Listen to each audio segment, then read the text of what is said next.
So at Nebraska Zen Meditation Center, Nebraska Zen Center, we do morning Zazen. And we do morning Zazen Monday through Friday. And on Mondays, it starts as early as 5:30 in the morning, same as Wednesdays and Fridays. And Monday through Friday, it also starts at 6 a.m. And you can come for any portion of that. Now, one thing that I've really been enjoying during morning Zazen has been the sound of the acorns hitting the deck. Much like today, during morning Zazen, the windows are wide open. And when we do our Zazen practice, we too allow ourselves to be wide open. And so the distinction between inside and outside can lessen. And so in the darkness in the morning, hearing those acorns hit the deck, it's very exciting. And sometimes they land, you hear them hit once. Sometimes they land and they hit the deck and they bounce off of presumably the wall of the zendo. Sometimes they have somewhat of a trickle. Sometimes they hit the AC unit over there and it sounds more like a twang. And I've really been enjoying this during morning Zazen. I've been enjoying it because it's delightful. It's delightful. And our Zen practice, hopefully, encourages us toward delight in the life that's right in front of us. It's delightful to hear that sound. It's also wonderful because it's a great check-in during morning Zazen. Clank. Where am I? What am I doing? How does that sound move through me? Was I lost in thought? Did it frighten me?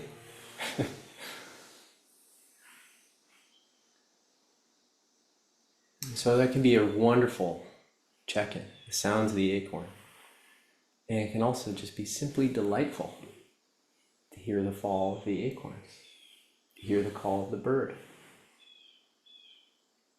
This morning, as I was getting ready to come downstairs, I could hear voices. And it made me feel a lot of sympathetic joy, just joy that people are downstairs connecting. I thought, oh, Fergus is here. How cool. George, Pam, Jenny.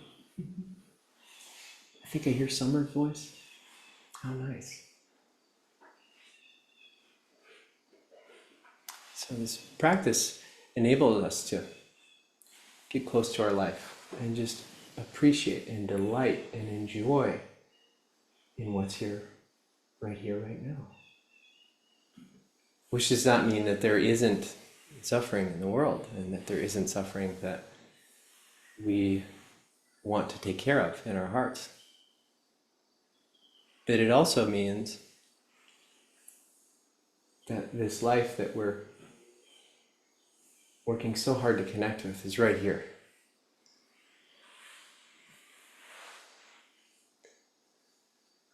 So the whole world calls to you. The whole world calls to you. Asking, are you here?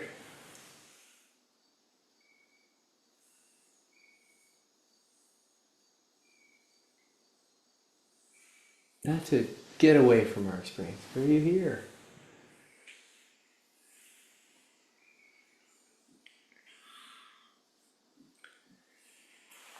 And the sound of the acorns reminded me of a Chan story that I like very much. And this is from about 1,200 years ago in China.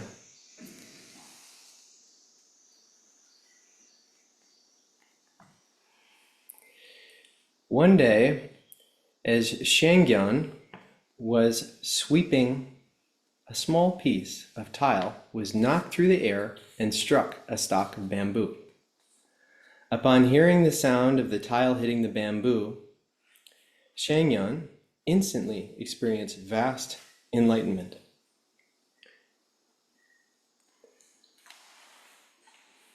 As I've been listening to the Acorns, I've been reminded of this story. It's the sound calling us back to our lives.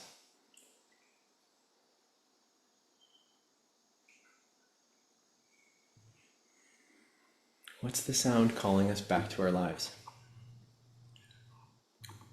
And to fold in the original question that I asked, which is, what is the edge of your practice? It's meant to kind of give us a moment to reflect on what's going on in our hearts, what's going on in our lives, and how can we let this practice bloom in our day-to-day life, on and off the cushion.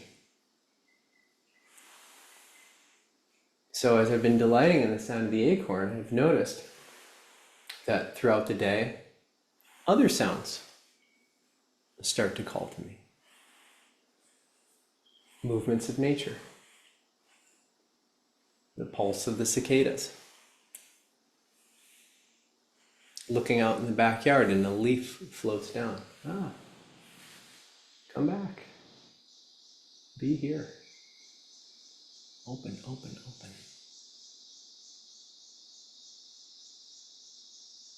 And so what's the edge of our practice?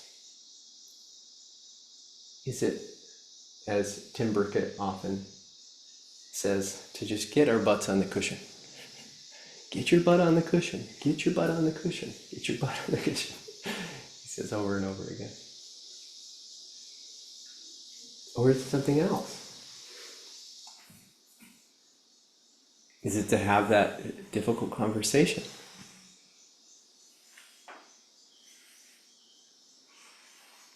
Is it to finally take care of X, Y, or Z? Is it to clean our home? And can we do it with the spirit of, may this be a benefit to all beings. May this be deep practice for me. Can we do that? Yes. Yes, we can.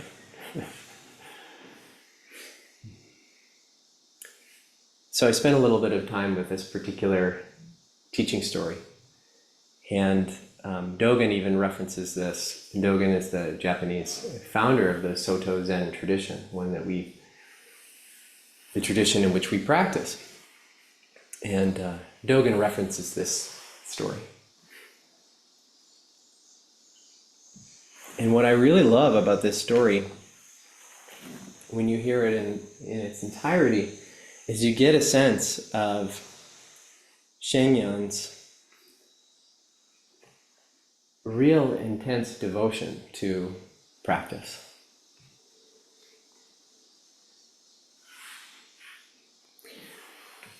So he had practiced with one particular teacher, and then that teacher died. And he still felt a great desire to practice. So he got another teacher and started practicing diligently with this teacher.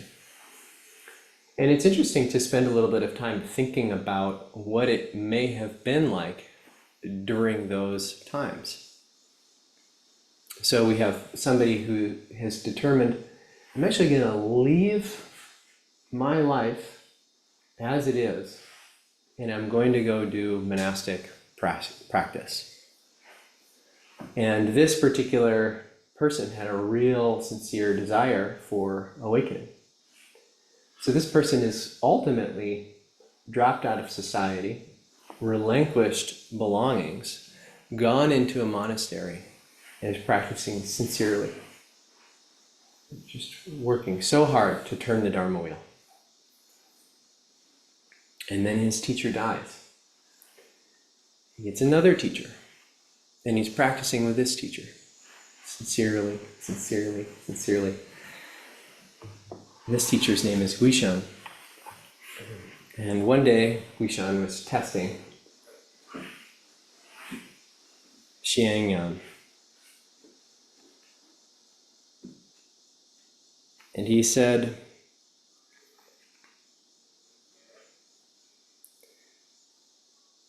I thought I printed a different version of the story. All the stories are a little bit different, so I'm going to go off script.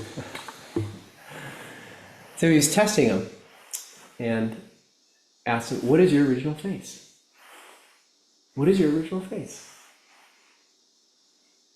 And he said, I can't answer. And the teacher pressed, what is it? What is your original face? And he still couldn't answer the question. And so at this point, he decides, I'm leaving the monastery. I'm going to become a mendicant. I'm going to beg for alms. And I'm going to take care of the site where my teacher was buried. And that's what I'm going to do. I'm going to take care of it. And it was said that this particular student was very bright, very intelligent, had a real grasp on the Dharma. And so before becoming a mendicant, he burned all his sutra books. Burned them all. And then went to go practice as a homeless person, an unhoused person. Built a thatched hut. And one morning, sweeping. Picked up a piece of tile, flung it in the direction of bamboo, and he opened.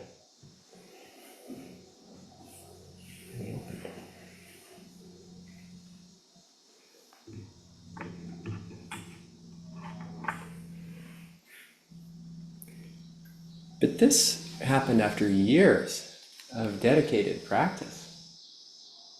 Sincere practice, so sincere that he was willing to leave the safety of the monastery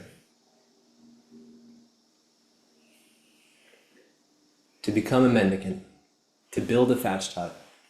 Say, what I was doing before wasn't working. I need to approach this differently.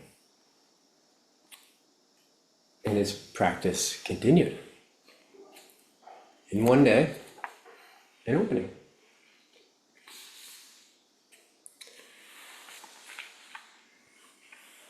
There's a book by one of my teachers, Tim Burkett, called Enlightenment is an Accident. It's called Enlightenment is an Accident. And that's an abbreviation of a phrase that seems to have unknown origins. It's one of those phrases that gets attributed, but people are like, well, I'm not exactly sure where that came from. But the entirety of the phrase is, enlightenment is an accident, practice makes us accident prone. Enlightenment is an accident, practice makes us accident prone. So we practice, we give our whole heart to it. We do a thorough job.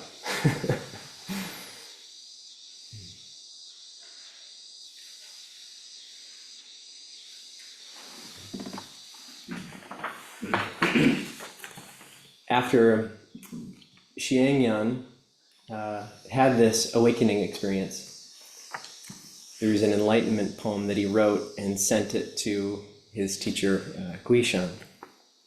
And the poem says, one strike and all knowledge is forgotten. No more the mere pretense of practice, transformed to uphold the ancient path, not sunk in idle devices. Far and wide, not a trace is left. The great purpose lies beyond sound and form. In every direction, the realized way, beyond all speech, the ultimate principle. And when Guishan received this enlightenment poem, there's, as I mentioned, a few different translations, but one of the translations was, the child understands. The child understands.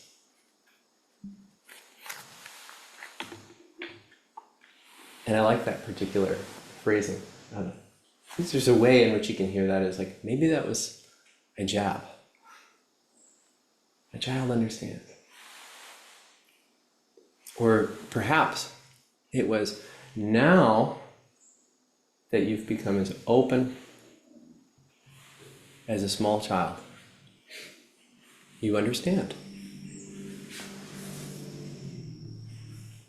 Maybe to even say, you understand again.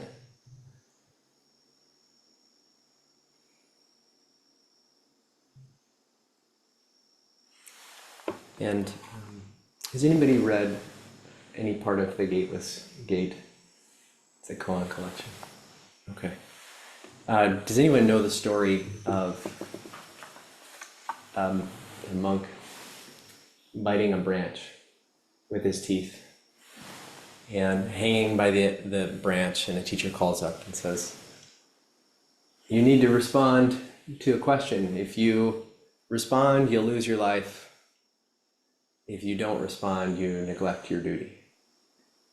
Well, that is attributed to Shangyan. So there's a koan that belongs to him. That's part of our tradition. And just a note about koans is, in our tradition, we don't emphasize koan practice in the way that the Rinzai tradition emphasizes koan practice. So the Rinzai tradition will often use koan practice to have an opening experience. And in our tradition, the koans exist, but we don't use them in the same way. Our primary practice is zazen or shikantaza. But these koans still exist. And Dogen is a very interesting writer because just myriad references to myriad references to myriad references. So you'll hear these stories come up again and again.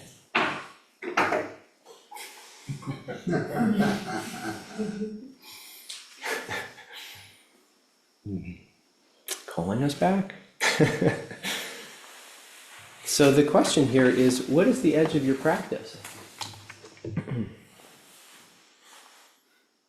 Sometimes in Zen practice, there's all kinds of traps in Zen practice, if you haven't noticed. All kinds of traps. There can be the trap of, well, it's already complete, so who cares? Oops. A little off the mark. Yeah. Just doing zazen. A little off the mark. I need to attain something. A little off the mark.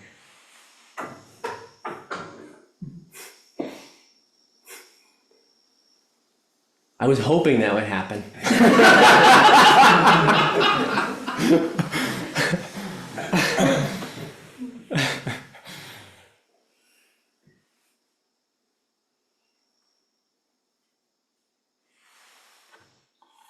So what's the edge of our practice? We have formal practice, and we have a lot of informal practice, if you haven't noticed. Formal practice of coming here to sit in community and pay attention to your internal experience and to let the whole world in. And then we leave, and Dogen, Japanese founder of our tradition, encourages us continuous practice. And that practice and enlightenment are not two. So there's this interesting thing happening in our tradition where we practice really hard and you've already landed. You practice really hard and this is the whole thing.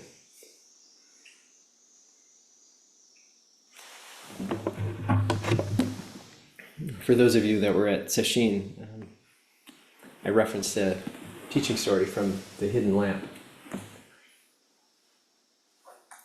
Stories from 25 centuries of awakened women. So there's various stories in here. Some of them are from India, some of them are from China, some of them are from Japan, and some of them, cool enough, are even from the United States in the 21st century. So these are teaching stories that have kind of disappeared or have not been held up. And I have just been paging through this, seeing if there's anything interesting, and there is. There's a lot. And I came across this one yesterday. This is number 89.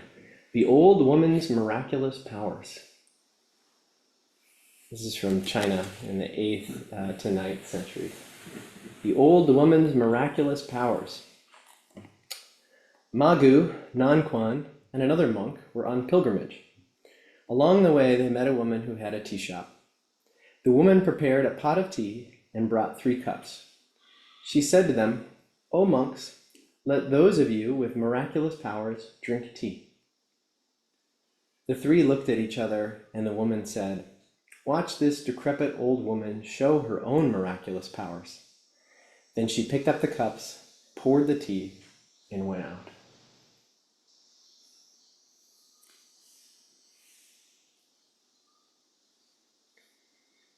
Something I really love about our tradition is this kind of seeing where an individual is and then offering a pivot. Seeing where someone is and offering a pivot.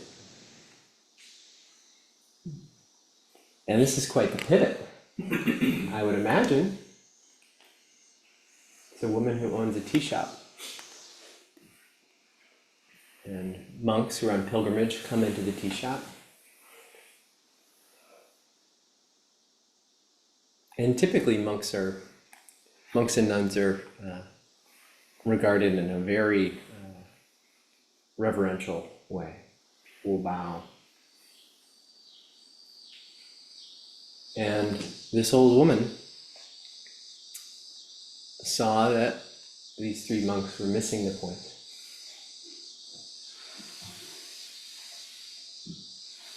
Said, "Watch this miracle." Poured tea.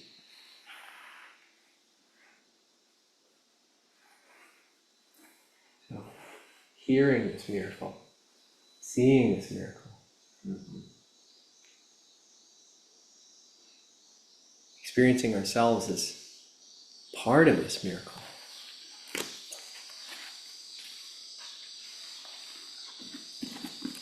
So when we ask, what is the edge of your practice? Where to engage practice? It's also to remember that this is the turning moment. I'm not saying here, although it's very helpful to spend time at a Zen center on a regular basis. There we go. This is the turning moment. Ah, this is the turning moment. It's the turning moment.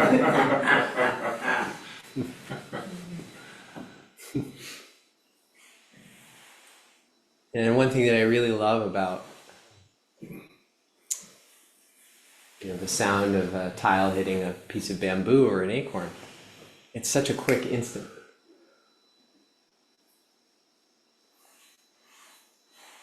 Right there.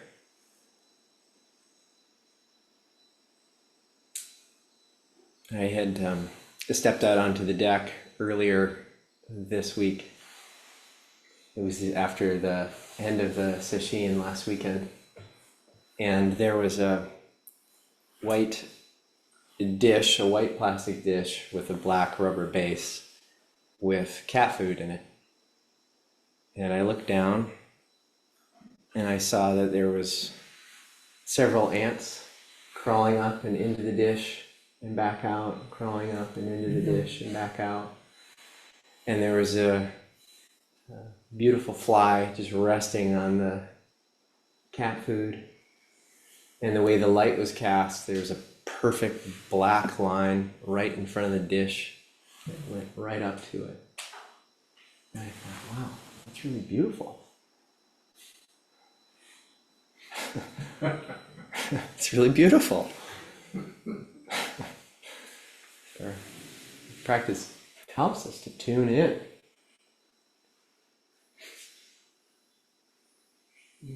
to the great Dharma that's being expounded in this moment, in this moment, in this moment.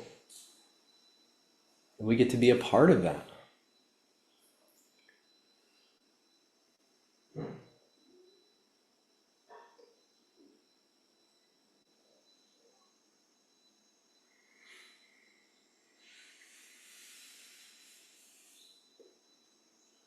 I think that's all I want to say. I'd love to open it up to questions and comments and your own reflections about what's the edge of your practice. Where have you been folding in practice that's felt meaningful to you?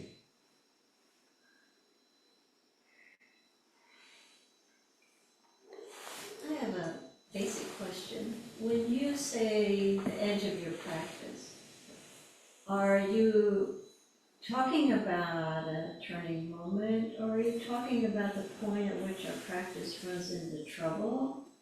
Or what exactly do you mean by Yeah. practice? Yeah. Well, I mean it broadly, which may not be helpful. So one way to be more specific about it is, what is the edge of your practice? Meaning, like, when do you find that your practice ends? Or what are the areas of your life that you'd rather not engage in practice? So maybe that's two examples for myself. One is I've really been working when getting off of the cushion in the morning. So I sit zazen here with the community every day, is to see if I can continue to let that practice extend itself.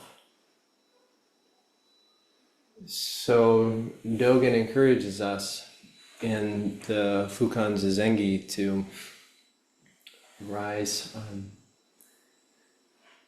calmly and deliberately, slowly. I'm losing the phrase.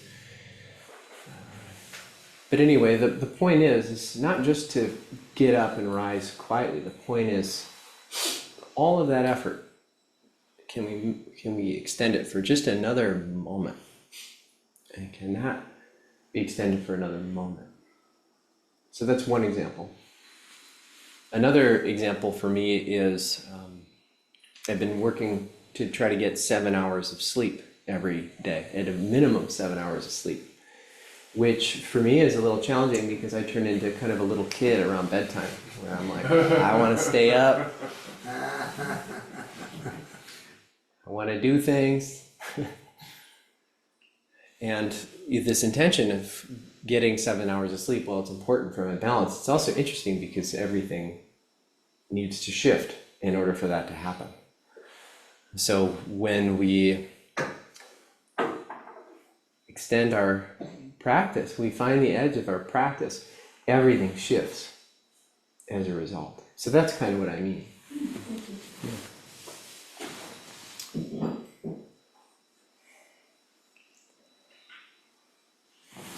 Leon. Yes. Last weekend, was it last weekend? That Daishin was here. He said something about sharing in our delusions. And I find that is the case a lot for me. When I say things, they just become untrue. Right, and I'll say something that I consider to be, for example, the edge of my practice, and as soon as it's said, I find that is no longer the edge of my practice. So I just kind of grow through that, and but if I keep it inside, right, it just festers in that way. But I find it difficult to share that with other people because it's sharing in a delusion, and it feels like it might be counterproductive, which is kind of like counterintuitive, because it's either festering inside of me or it's dispersed outside of me.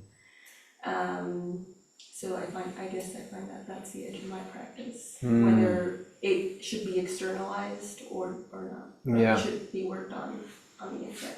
Yeah.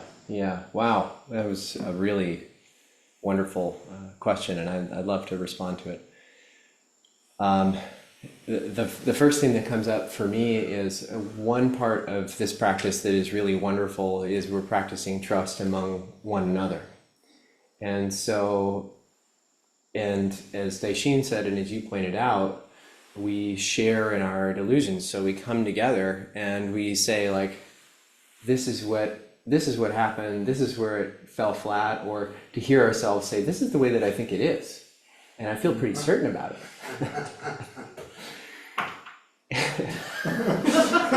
Best Dharma talk.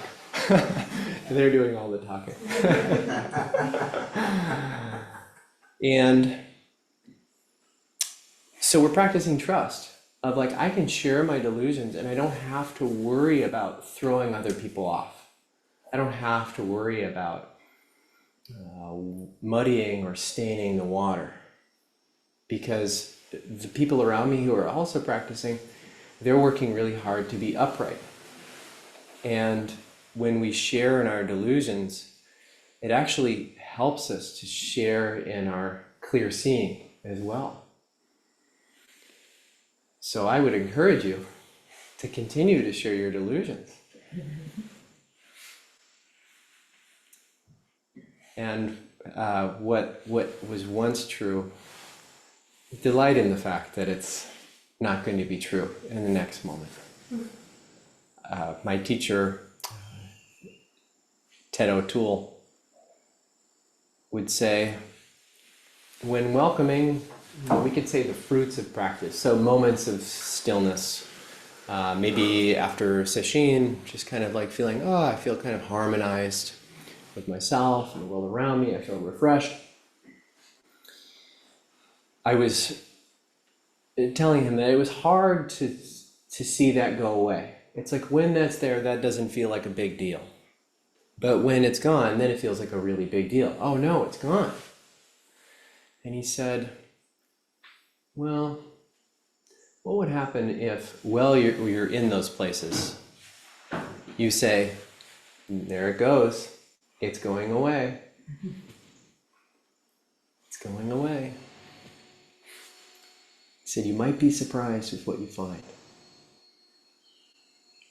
So, really important to share in our delusions. Because we have a tendency to be deluded, but we also have a tendency to be brilliant, harmonious with this unfolding world. And so we're sharing both. All right, Summer. Well, that's why Dogen says you might not even be aware of your own enlightenment. Bingo. Yeah. And that's so important. How many times have we all experienced that sort of feeling of like, what that person did was so helpful for me. And that person we might not even know. What that person did was so helpful. And did they know that they were doing something helpful? And I think, also that this tradition encourages us to, again, to see the miracle that's right here. And may our practice be so wholehearted that this question of, am I doing it right? Am I doing it wrong? Is this a waste of time? Should I have stayed home today instead? That actually becomes an irrelevant question. And we're so there. Yeah, thanks, Summer. Sure. Maybe one or two others. Online people, y'all are always so quiet, but I feel obligated. Oh, we got a hand. Okay. Great. Wow. I'm gonna mute myself and then you can speak and then I'll unmute. I'm not sure how the sound will work.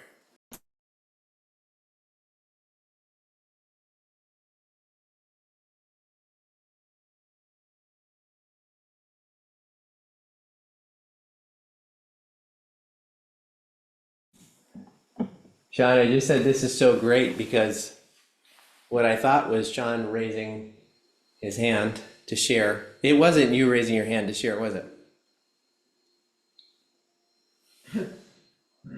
Said just a second. Okay. Sorry, I was muted. Oh, okay. No problem. Actually, go ahead. Well, let me just comment on one thing, which was Sean's kiddo came running and hit the camera, and the camera flipped out. Pretty great. All right, Sean, let's hear it. Oh, I'm sorry. I was defending myself. I don't know if I have a good answer to this question. Because I was, well,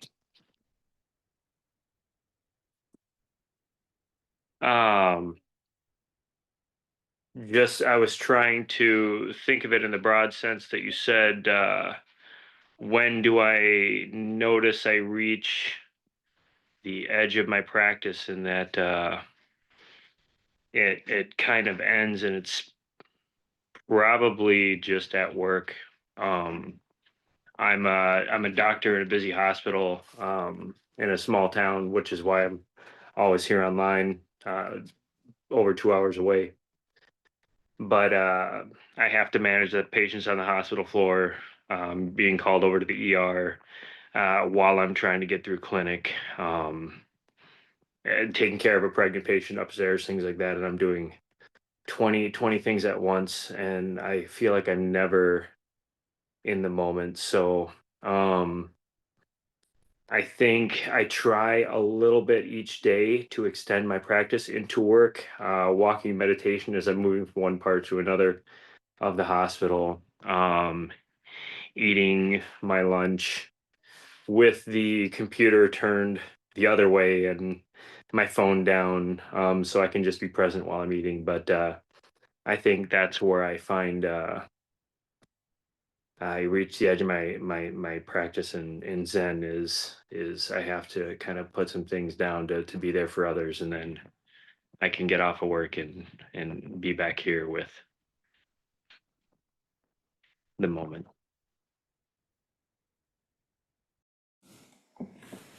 I just want to say thank you. That's wonderful. Yeah, Sean shared two things that he's doing that are structured. I mean, it sounds like they haven't kicked you out of there, so I would imagine that you're doing really good work. So that's it's important. But two, structured things of when I walk from room to room, that's a moment where I intend to touch down. When I eat my food, that's a moment where I turn the monitor in the other direction. I think that's just fantastic. So we have these intentions to practice, and these intentions to practice really, really matter. Like, let that intention permeate in your life, permeate your day. And structured things is very, very helpful. Like, it's mealtime now. I'm going to eat. It's walking moment. How's my breath? How's my posture? There's somebody that could use a smile or a thank you. Yeah, thank you. Thank you, Sean.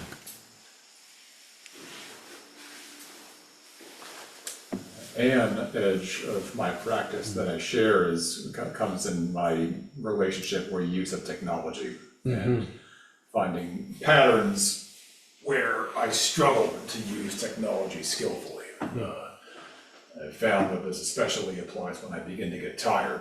In the evening, if I begin to browse on the web, I will easily just lose hours to oblivion. With nothing really good to come of it. So the practice that I'm introducing is to put my various devices to bed, maybe 8 p.m. Tuck my phone in somewhere and bow to it. We'll thank it for its work today. And then just try to read or play some piano or meditate between 8 and 10 before I go to sleep. And then in the morning, when my energy is fresher, I find that it's easier to use technology in a skillful way. But right now, the habit energy is still strong enough that trying to use it at night is pretty fraught for me. That's awesome. Thank you for sharing that. Is anybody going to be trying any of these? Seeing a little bit of nodding. This is why talking about a practice is so helpful. We can hear it like, oh, somebody's doing that. I wonder what that would be like to try out. And, I was preparing for this talk and, like, yes, I want everybody to like my talk, of course. That would be nice. But more than that, I want people to feel inspired to practice. Like, that's what this is about. I want people to say, like, okay, let's do some practice. So I'm hearing the ways in which you're doing this, and I'm hearing the ways in which you're encouraging others to do this, which is awesome. May I share a Please. quick moment? Yes. I wasn't going to do this, but I think I need to not feel alone. I think it would be good for me to share. Maybe it'll resonate with somebody. But about a week ago, some of you know when I was doing session, I was in an awful lot of pain. What I've come to discover this week is, although it's not acute, it's mild now, it's chronic and it's been with me for a very long time. And I was not aware of that. So most of my practice over the past decades have been moving out of my mind or moving out of my head and into my mind, body, my emotions, my breath. And so it's just interesting. You think, if I ever think, oh, I've arrived now, I'm in here, it's like, oh no, here's another pain. That's right. You have not been aware of this. So I've got plans of ways people that health providers can help me, but it certainly is the edge of my practice of sinking into that part that's painful and embracing it and breathing into it and welcoming it, allowing it to heal, allowing it to speak to me. So anyway, thank you for letting me share that. Is this okay. post-surgery pain or? No, Oh, just. well, this is new pain. New pain that I didn't know has been there for years. Oh, I see. No, not related to my knee. No. Okay. Thank Oh, you. I see. Okay. There's that, but that's. Yeah, thanks so much for sharing that, Diane. Yeah. Thank you. Yeah. Thank you all for allowing me to share that. I really value this community. Yeah, the only thing that I want to do here is just, you had said, I think this is just so important for other people here, recognizing that pain, getting to know that pain, welcoming that pain, taking good care of that pain. I mean, we recommend attuning to the body because this body, we can find out very quickly, is fairly limitless. Yeah. So thank you for sharing that. Thank you. Yeah. May I go grab my phone?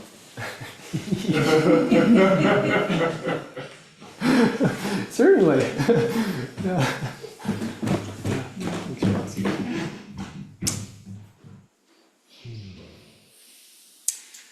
Okay, well, maybe we can. Was he getting There. something that he could share? Is that what he wanted to say? Unclear. Yeah. Yeah, me too. That's good. He may have just missed his phone. He needed to unplug his phone. Don't you mind bringing something back? Yeah. Alright, so I found this post from yesterday, you can see this last night at 11:30 p.m. This is Tara Brach quote, and it seems pretty apropos. She says, "The only way to free ourselves from the grip of limiting beliefs is by bringing a full presence to the raw feelings that drive them."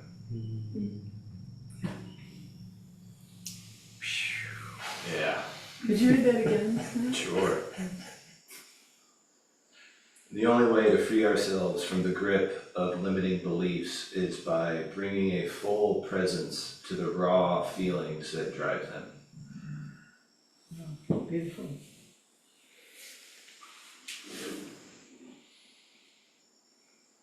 Yeah, thanks so much. Thanks so much for sharing that. Bringing a full presence. Full presence.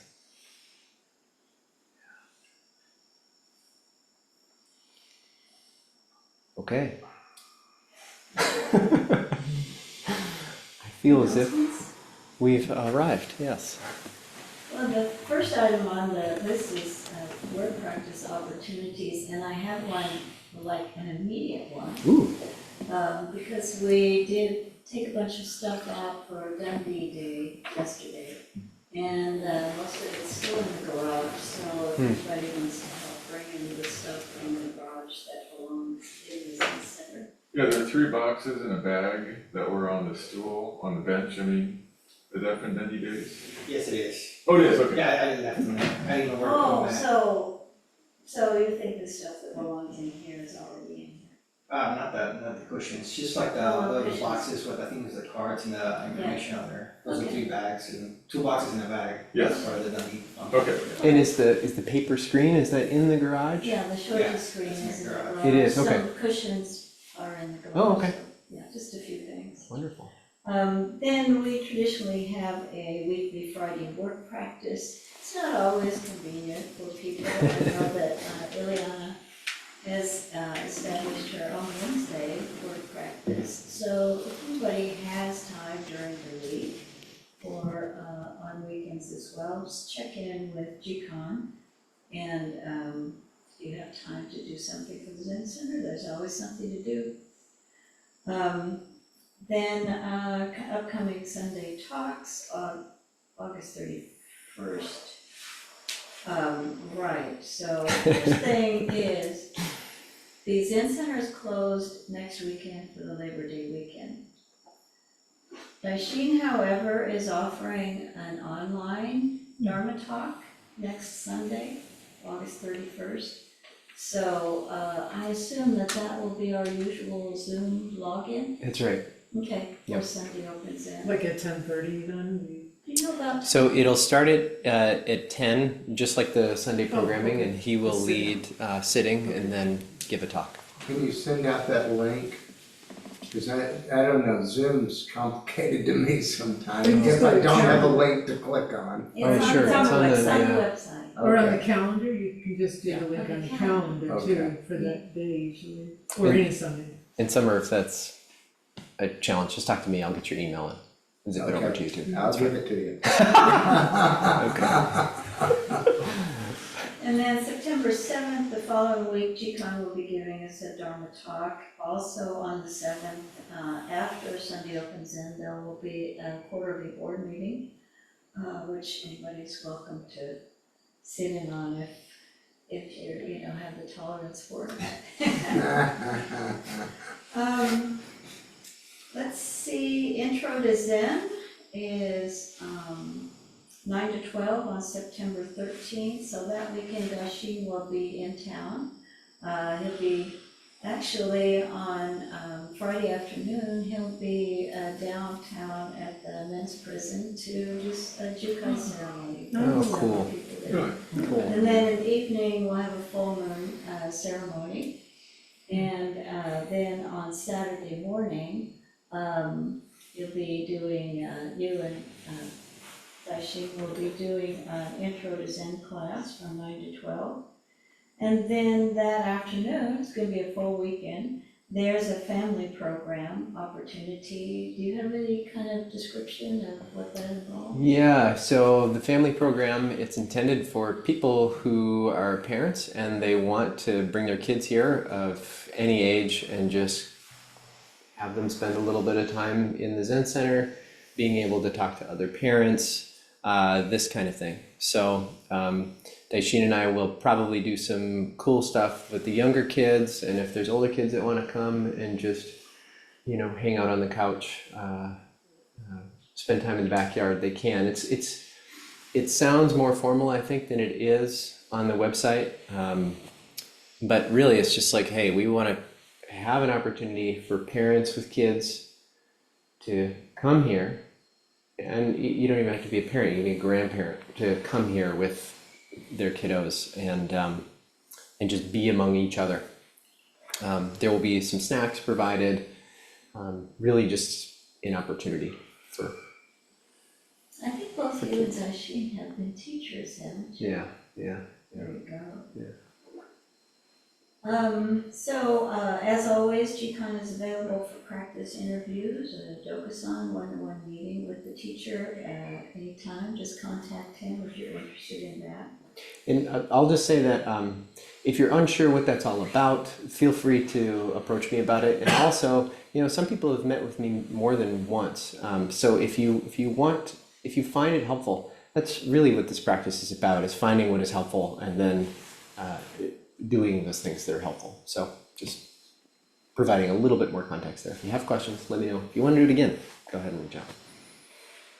And as always, we rely on donations for most of how we operate here. So we do have an opportunity for Dana, our giving out here, and as always, we encourage people to sign up as members as well to support us. So, anything I missed, George? You can.